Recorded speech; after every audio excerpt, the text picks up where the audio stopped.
Salut et bienvenue chez moi. Dans cette vidéo, je vais vous montrer comment migrer de Midjourney sur le Discord vers Midjourney sur le site internet. Effectivement, depuis hier, l'équipe de Midjourney a annoncé l'ouverture du site internet pour les utilisateurs qui ont généré jusqu'à 100 images sur le Discord. Avant, l'utilisation du site internet était limitée aux personnes qui avaient généré jusqu'à 10 000 images sur le Discord, puis 5 000 images et enfin 1000 images sur le Discord. Mais aujourd'hui, c'est ouvert à toutes les personnes qui ont généré au moins 100 images sur le Discord et j'en ai une qui a envie d'être sur la caméra.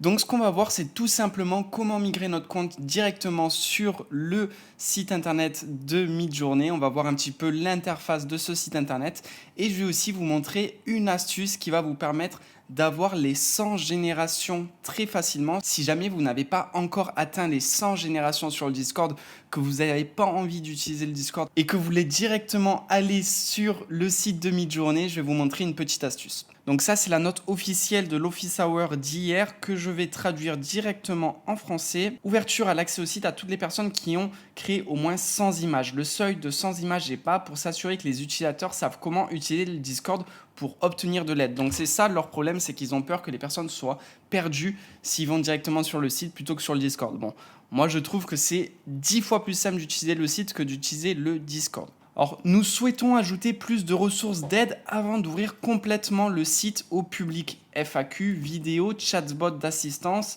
alerte de l'état de service. Donc voilà, il leur manque en fait tout ce qui va être le support sur le site avant de pouvoir l'ouvrir totalement aux personnes. Ok ? Maintenant, on va voir si vous avez déjà atteint votre quota des 100 images générées sur Midjourney et si ce n'est pas le cas, comment augmenter ce quota très rapidement en une seule commande. Alors pour vérifier votre quota, vous allez sur Midjourney sur le Discord et vous faites la commande /info. Et ici, vous allez voir directement le lifetime usage. Vous allez voir le nombre d'images que vous avez générées au total.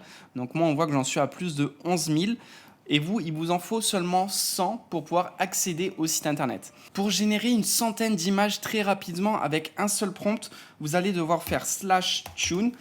Et là, vous allez pouvoir mettre un prompt, n'importe lequel. Là, je vais mettre OK, par exemple. Ici, vous allez pouvoir cocher combien d'images vous voulez générer. Donc, il faut savoir que le chiffre qui est indiqué ici, ça va générer le double. Donc, si jamais vous indiquez 32, ça va vous générer 64 images. Et si vous indiquez 64, ça va vous générer 128 images directement. Donc, ça va bien entendu dépendre de votre quota actuel. Si vous avez déjà généré une trentaine d'images sur Midjourney, vous pouvez vous mettre ici avec 32 styles, ce qui va vous créer 60 images et donc vous allez atteindre les 100 images assez facilement. Sinon, si vous débutez vraiment, que vous n'avez jamais généré d'images, vous pouvez vous mettre directement en 64, ce qui va vous générer 128 images et là, vous allez directement atteindre le quota des 100 images.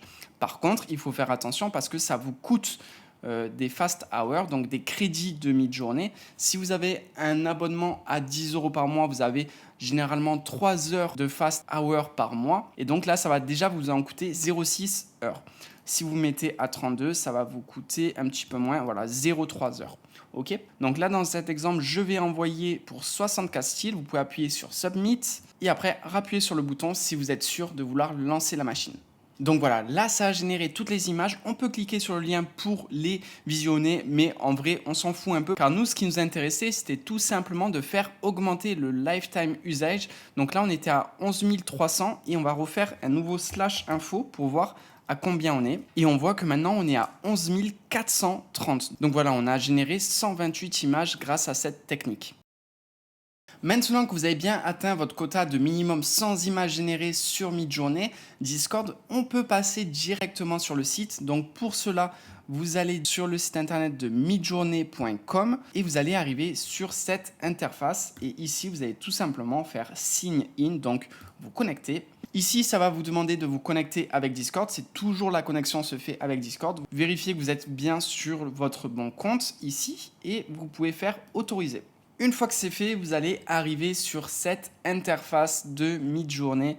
Donc voilà, l'accès au site, c'est très simple. Premièrement, ce que vous pouvez faire, c'est passer du dark mode au light mode. Donc ça va vraiment dépendre de vos goûts. Moi, j'aime beaucoup utiliser le dark mode, donc je vais rester comme ça. On va faire un tour de l'interface, on va regarder un petit peu le menu, on va regarder aussi ce qu'il y a en bas dans le menu du bas, l'interface de Midjourney, il commence avec l'Explore. Ici, on va pouvoir visionner un petit peu toutes les images, donc la galerie de Midjourney, toutes les images qui sont créées par les autres personnes. On le voit que ici, c'est le nom de la personne qui a créé l'image, donc on le voit que le nom il change. Si vous cliquez sur une image, vous pouvez voir directement son prompt et les paramètres qu'elle a utilisés. Donc là, elle a mis du style à 750. Vous pouvez appuyer sur cette petite flèche pour retourner en arrière. Ici, vous pouvez trier les informations, donc soit en random, hot ça veut dire les nouveautés, le top de la journée. Si vous appuyez sur la petite flèche, vous pouvez voir le top de la semaine et le top du mois.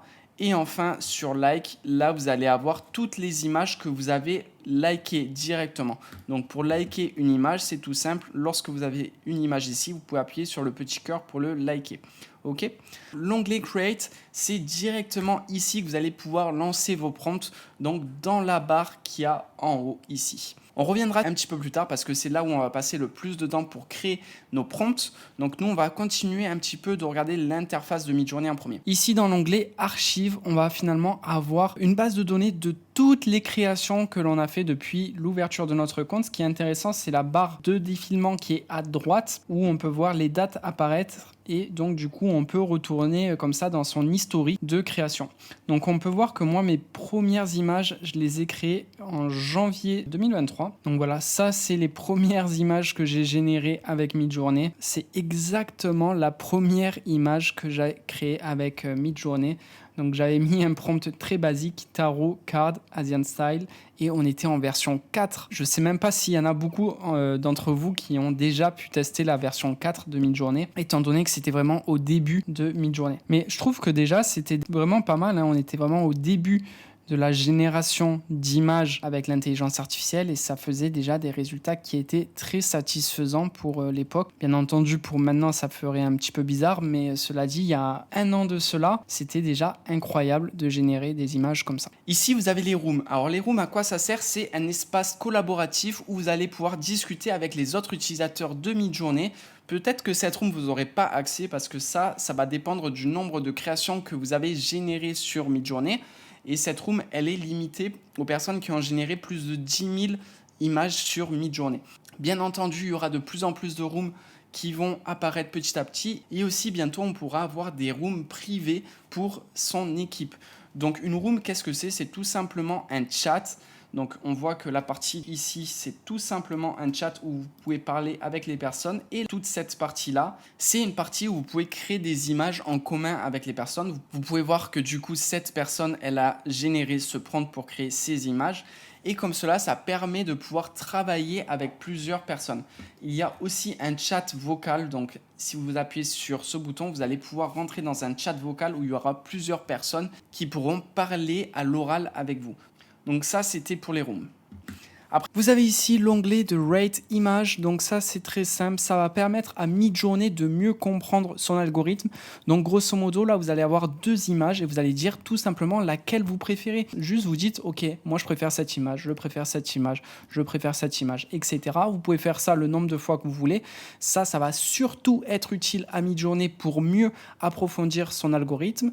Et pour vous récompenser, Midjourney offre 1 heure de crédit gratuit par jour aux 2000 personnes qui ont le plus voté pour leur image favorite.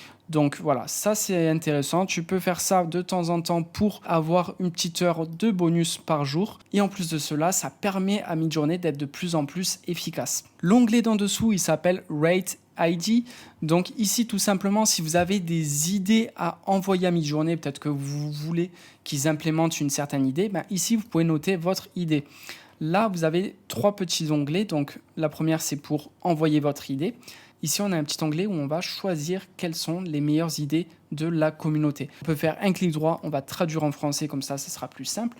Donc voilà, réduire les artefacts, prise en charge des images arrière-plan, transparence, etc. Et en fait, là, vous avez 25 points et vous pouvez les distribuer un petit peu comme bon vous semble. Il faut juste distribuer la totalité des points, donc les 25. Donc voilà, moi je vais le faire rapidement et après vous faites soumettre. Et voilà, une fois que c'est fait, tout simplement, ça va mettre à jour ce classement qu'il y a ici et ça va permettre à Midjourney de savoir quelles sont les idées qui sont le plus votées par la communauté. Et dans ce cas-là, ils vont prioriser ces tâches pour faire évoluer Midjourney. Le prochain onglet, il s'appelle News. Là, tout simplement, vous allez être mis au courant de toutes les nouveautés de Midjourney. Donc là, vous avez plusieurs petits onglets. Donc les annonces. Donc ça, c'est dès qu'il y a une nouveauté dans Midjourney, ils vont vous expliquer comment l'utiliser. Ici, vous avez les Office Hours. Pour le moment, il n'y a rien. Les Office Hours, c'est quoi? C'est une fois par semaine, les dirigeants de Midjourney qui font un live pour parler des fonctionnalités futures de Midjourney. Et ici, vous avez le changelog. Ça, c'est tout ce qui va être la correction de bugs. Lorsqu'il y a une nouveauté, une annonce, Office Hour, changelog, vous allez avoir une petite notification, un petit 1 qui va apparaître ici. Et vous pouvez choisir si vous souhaitez avoir ces notifications directement en appuyant sur ce bouton de paramètres. Et là, vous pouvez cocher tout simplement si vous voulez les notifications ou pas. On passe maintenant dans le menu du bas. Là, vous allez voir la documentation et là, le support client, tout simplement. Si vous avez un problème sur votre compte, vous pouvez, comme cela, contacter la team de Midjourney. Si vous voulez voir la documentation, vous pouvez cliquer dessus aussi et en appuyant sur Quick Start Guide, vous allez directement avoir la documentation de Midjourney. Donc ça, c'est super intéressant. Dans l'onglet en dessous, c'est Report Bug. Donc ici, tout simplement, si vous avez un problème, encore une fois, avec Midjourney, vous pouvez aussi envoyer un message directement à la team ici en décrivant quel est votre problème. Vous pouvez aussi attacher une image et là, vous pouvez, en glissant votre souris sur System Statut et Wait Time, voir un petit peu si les serveurs de Midjourney fonctionnent correctement. Donc là, on voit que tout est OK, il n'y a aucun problème de latence sur le site. Et pour le wait time, c'est pareil. Et là, vous allez aussi voir si les serveurs sont un petit peu surchargés et si la création de vos images peut prendre un peu plus de temps ou pas. Donc là, on voit que tout est vert, ça a l'air d'être correct. Puis, vous allez avoir vos paramètres de compte. Donc en premier, on peut voir le plan qu'on a souscrit. Donc là, on voit notre plan. On voit que moi, je suis sur un plan standard. On peut voir ici que j'ai utilisé tout mon quota d'heures. On peut voir ici la date de la prochaine fois où ça va être remis à jour. On peut voir qu'on a aussi des heures real over ici, j'en ai 0, je vais vous expliquer ce que c'est, et des heures bonus ici. Et là, les heures bonus, c'est ce que je vous avais parlé un petit peu plus tôt lorsqu'on utilise le vote des images. Si on vote plein de fois dans la journée et qu'on est parmi les 2000 personnes qui ont le plus voté de la journée, on gagne une heure bonus. Donc moi, là, on peut voir que j'ai gagné des heures bonus grâce à ça. Les heures real over, qu'est-ce que c'est? C'est tout simplement des heures qu'on peut acheter en supplément. Donc là, c'est-à-dire si j'appuie sur ce bouton Buy More Fast Hour, je peux tout simplement acheter une heure pour 4 $, 2 heures pour 8 $, 5 heures pour 20 $. Et en faisant ça, ces heures, ils vont être dans le real over. Concernant la priorisation de vos heures, si jamais vous avez des heures incluses dans votre forfait, des heures real over et des heures bonus tout en même temps, c'est tout simple. Ça va commencer par attaquer les heures qui sont incluses dans votre forfait. Donc ça, c'est ce qui va être décompté en premier. Puis après, vous serez décompté des heures bonus parce que les heures bonus, elles restent dans votre compte que 30 jours. Et enfin, en dernier recours, ça va décompter les heures real over. Et les heures real over, elles ne disparaissent pas. Donc ça, c'est les heures que vous avez achetées avec le fast hour. Et tant que vous ne les utilisez pas, elles ne disparaissent pas. Donc ça, c'est plutôt intéressant. Vous pouvez bien entendu arrêter votre abonnement en appuyant sur Cancel Plan ici ou changer votre plan directement en appuyant ici. On va maintenant passer au dernier bouton, donc c'est en appuyant encore une fois sur votre profil, là vous allez appuyer sur Manage Upload et ici vous allez avoir accès à une bibliothèque de toutes les images que vous avez vous-même importées dans Midjourney. Donc ça, ce sont que des images que moi-même j'ai envoyées dans Midjourney pour pouvoir après les retravailler. Après, il n'y a pas un grand intérêt de passer par ici pour voir ces images, mais bon, imaginons qu'il y a une image que vous avez importée que vous voulez supprimer, vous pouvez tout simplement appuyer sur Delete. Et voilà, ça disparaît des serveurs de Midjourney. On va maintenant s'attarder un petit peu sur l'espace de création. Donc on voit qu'on a notre barre de prompting qui est ici, alors que là, c'est une barre de recherche. Si l'on souhaite un petit peu retrouver des anciennes créations, on peut faire une recherche ici. Okay, donc la barre de prompting, comment ça fonctionne? Tout simplement, on peut mettre notre prompt là et on peut appuyer sur ce bouton ici pour voir apparaître des paramètres. Donc, on n'a plus besoin de faire tous les paramètres avancés directement manuellement dans le prompt, donc le -AR par exemple pour l'aspect ratio, parce qu'on peut maintenant choisir notre aspect ratio directement ici. Donc avec le slider, on peut comme ça changer notre aspect ratio de notre image. Et si l'aspect ratio que l'on souhaite avoir Et en dehors du slider, on peut aussi le mettre manuellement ici. Donc si par exemple je veux du 3/1, je peux le faire manuellement ici. Sinon, on a ces 3 boutons qui sont des raccourcis. Ici, on a le slider de la stylisation. Donc ça, c'est ce qu'on faisait avant, le -S qui va de 0 jusqu'à 1000. De base, il est sur 100. Ici, on a le slider de weirdness, donc de la bizarrerie. De base, il est sur 0, mais vous pouvez l'augmenter un petit peu. Et là, on a le slider du chaos. Là, il y a marqué variety, mais c'est anciennement le chaos -C. D'ailleurs, on le voit bien ici, il y a marqué -chaos. Et on peut comme ça augmenter jusqu'à 100. Le chaos, à quoi ça sert? Tout simplement à avoir 4 images qui sont vraiment différentes les unes des autres dans la grille. Ici, vous pouvez passer très facilement du style RAW au style standard. Ici, vous pouvez changer la version pour passer sur une version Nijimod ou par exemple une version 5. Ici, vous allez pouvoir utiliser le speed. Donc ça va dépendre si vous avez un abonnement à 30 $ par mois ou pas. Si vous avez un abonnement à 30 $, vous pouvez vous mettre en speed relax si vous souhaitez ne pas utiliser de crédit. Par contre, ça va être beaucoup plus long à générer l'image ou au contraire, vous mettre en speed turbo pour vraiment générer beaucoup plus rapidement les images, mais par contre ça va vous utiliser plus de crédit. De base, on est en speed fast. Si vous avez un abonnement à 10 $ par mois, vous ne pouvez pas changer, vous êtes à quoi qu'il arrive en speed fast. Donc voilà, vous pouvez modifier un petit peu vos réglages comme ça, c'est beaucoup plus pratique que de le marquer dans le prompt. Donc là, je vais mettre par exemple un stylize à 700 et je vais mettre un KO à 10 et j'envoie le prompt. Pour envoyer le prompt, il suffit d'appuyer sur entrée. On retrouve notre prompt ici, on voit la génération qui est en train de se créer ici, 45%, 55%. Et là, on va avoir tous les paramètres avancés qu'on a utilisés. Lorsqu'une image est générée, on peut cliquer dessus pour la voir en grand et on peut se balader avec les flèches du clavier comme ça pour voir les autres images. Donc ça, c'est parfait. Si on souhaite télécharger une image, on peut tout simplement cliquer sur le bouton de télécharger ici et tous les outils de travail, ils sont ici. Donc pour faire le vary, donc le vary subtil, le vary strong, le upscale pour agrandir l'image, le remix mode, le pan, donc là le pan c'est pareil que sur le Discord, le dézoom, ça aussi c'est pareil. Là il y a une nouveauté, c'est le change AR, donc le change AR c'est tout simplement pour changer l'aspect ratio. Donc là on avait un ratio de 4/3, mais si je le souhaite je peux changer mon ratio, donc là au maximum on est sur 1/3 et 3/1. Donc on peut changer le ratio comme ça. Et après, on peut choisir si notre image, on veut qu'elle soit devant, au milieu ou à la fin. Et donc, du coup, ça va générer toute cette partie-là. Donc là, dans l'exemple, je vais lancer. Vous pouvez aussi relancer le run, donc avec un rerun, ça va relancer directement votre prompt. Là, vous avez le vary région, donc en cliquant dessus, il fonctionne exactement pareil que sur le Discord.